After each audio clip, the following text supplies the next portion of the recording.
What's up everybody? Today we're gonna have an epic video about Deadpool. Nah, just kidding. We're just gonna export him from Blender to Unreal Engine 5. We've got twisted bones, vanishing textures, and broken weight paint. Let's fix them all in Blender and also in Unreal Engine. Open up the Blender scene where you have your character. Now, if you remember, in a previous video we rigged our character using AutoRig Pro. So we're gonna use its export options. Select the armature and shift select the character. In AutoRig Pro tab, click on FBX Exporter. Now this tool has a lot of options, but do not worry. Select Unreal Engine as your target platform and then select Humanoid because this is a human. It is oftentimes best to mimic UE mannequin armature because it will make life easy for us when we want to retarget mocap animations. And finally, make sure you enabled selections only since we don't want anything else to be exported. We don't have any animation, so we won't touch on those settings and just hit export FBX, that's it.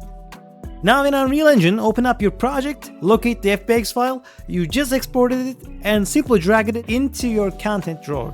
Unreal is given a bunch of import options. We really don't want to change anything, but just make sure that it is not assigning another skeletal mesh because it does that a lot. Drag the skeletal mesh. We got no textures. Okay, alright. We know how to fix this, right? Let's go back to Blender, open up the shader tab, and since we have our materials there, and we look a little bit deeper into it, we can find our textures, right? And then we can save them as PNGs, and then we can bring them back into Unreal Engine, then put them into our materials. That's basically it. Now mine looks too shiny, so I'm gonna go ahead and lower the specular value a bit, and that's it. As always, it looks fine for now, but we really don't know anything about it until we put an animation onto our character. So it's best practice to go ahead and retarget an animation. When I inspect the idle position, I can clearly see that a twisting issue is occurring on the arms. I honestly don't know what is causing it. I even tried modifying the skeleton and didn't help. So I thought it's best to export the Unreal Mannequin into Blender and continue inspecting there. Since our Unreal Mannequin is in A pose by default, we should also put our character into A pose as well. That means in pose mode, manually put the character in A pose, apply the armature modifier, get rid of the current rig and generate a new rig from this current pose. Retarget the mannequin's idle animation onto Deadpool.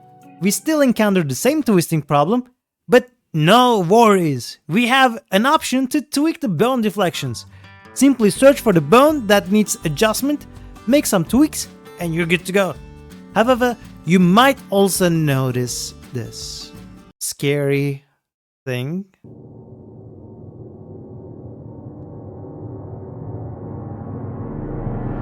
Gotcha, bitch! Let's fix that. On the right panel, click on Vertex Groups, then switch the viewport to Weight Paint mode. Here you can edit how each bone affects the mesh. When you select a vertex group linked to a bone, you'll see the red areas are highly influenced while blue means no influence at all. So now we need to figure out what's pulling these unwanted parts and remove that influence.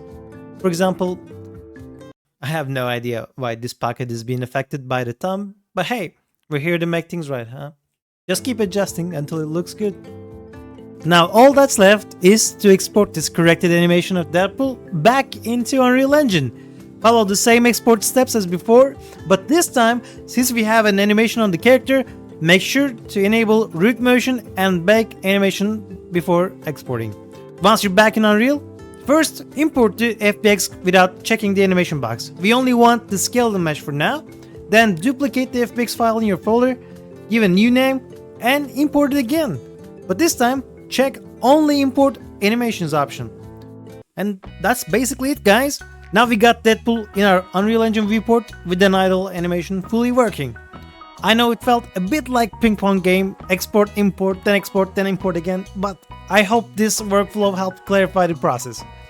Thanks for watching, thanks so much for sticking around. Don't forget to check out my previous videos if you need help with rigging and retargeting. And stay tuned for more content coming soon. See you in the next video. Bye for now.